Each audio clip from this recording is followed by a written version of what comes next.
बिस्मिल्लाहिर्रहमानिर्रहीम। अस्सलामुअलैकुम। Bus stop पर बूढ़ा शख्स और एक हामला औरत बस के आने का इंतज़ार कर रहे थे। बूढ़ा शख्स तजस्सुस से औरत के पेट की तरफ देख रहा था। इसने पूछा, आप किस महीने में हैं?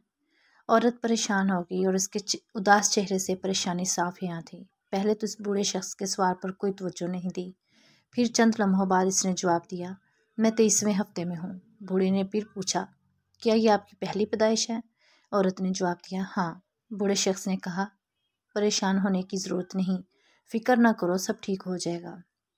औरत ने परेशानी के आलम में पेट पर हाथ रखा और अपने आंसू रोककर उसकी तरफ देखा। बूढ़े ने कहा, ऐसा होता है कि इंसान की परेशानी का एहसास बाज़-औक़ात ऐसी चीज़ों पर बढ़ जाता है जिनके लिए इतना सोचने की ज़रूरत नहीं होती। औरत ने उदासी से जवाब दिया, शायद। बूढ़ा मज़ीद मुतजस्सिस लग रहा था। लगता है आप मुश्किल दौर से गुजर रही हैं। तुम्हारा शोहर तुम्हारे साथ क्यों नहीं है? उसने जवाब दिया, उसने मुझे 4 महीने पहले छोड़ दिया था। बूढ़े शख्स ने पूछा, तुम्हारे घर वाले और कोई दूसरे अजीज़ क्या आपके साथ नहीं हैं? औरत ने गहरा सांस लिया और कहा, मैं सिर्फ अपने बीमार वालिद के साथ रहती हूँ।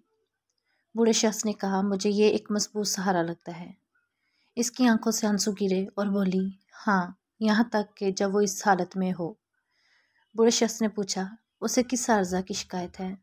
औरत ने जवाब दिया, उसे ये याद नहीं रहता कि मैं कौन हूँ।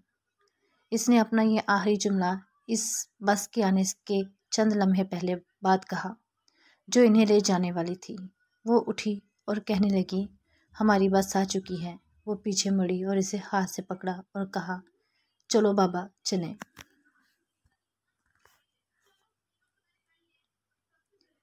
वीडियो पसंद आए तो लाइक करें और चैनल को सब्सक्राइब करें और अपना ख्याल रखें। खुदा हाफिज़।